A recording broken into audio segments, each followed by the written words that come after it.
Jaci, you mentioned teenagers ago. That's an interesting group. So our experience has been that the vast majority of teenagers have really embraced this time. And I like your idea that they've suddenly discovered a new kind of life.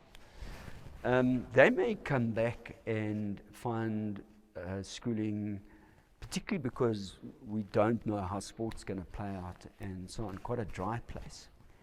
And that may have an impact on them emotionally. What are the signs going to be for parents that the transition is not working very well?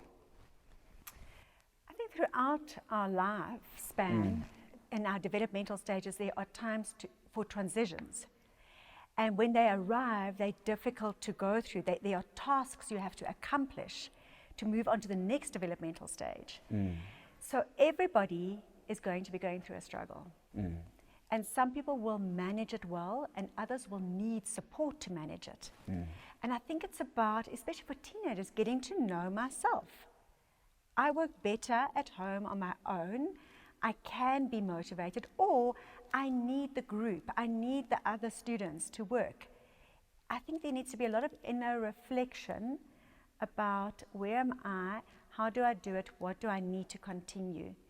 But at the same time, I think parents need to be aware that if your child was prone to anxiety and prone to worry, that this might escalate. And we're looking for a change in behavior. Are they going into a place where there's fright or flight, or are they frozen? Which behaviors are we seeing that are not productive, not helpful, not moving them along in this transition stage? Yes, and perhaps not something that the parent ordinarily is aware of in their youngster. Yeah, so a change. Any changes that you notice often, and they're carrying on for too long, and they're actually inhibiting their functioning, interfering with their everyday functioning. How do you, on the same sort of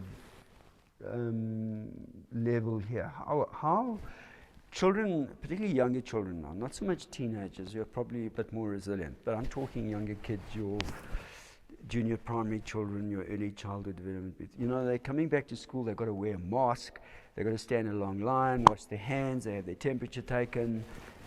Quite scary. And their teachers are kind of looking at them and saying, you know what, we've got to be a bit more careful here, it's not school quite as we remember it.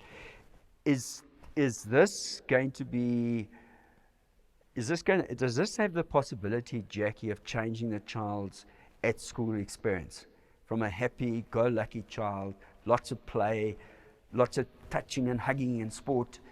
Is it going to become a much more basic kind of place? You know, it's a concern that we have as teachers.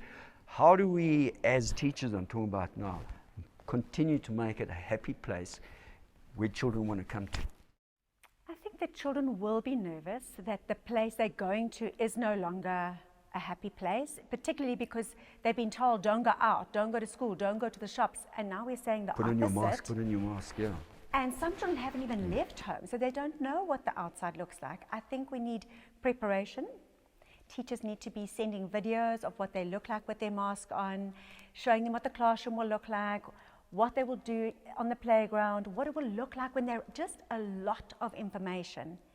But they also need little video notes from their teachers, and we need to use technology, which so many teachers are being so creative with, to say to children, there is still fun.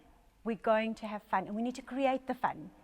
So we could say, children, please will you decide on the first day when you arrive back, which mask should Mr. Hawke wear, the pink one or the green one?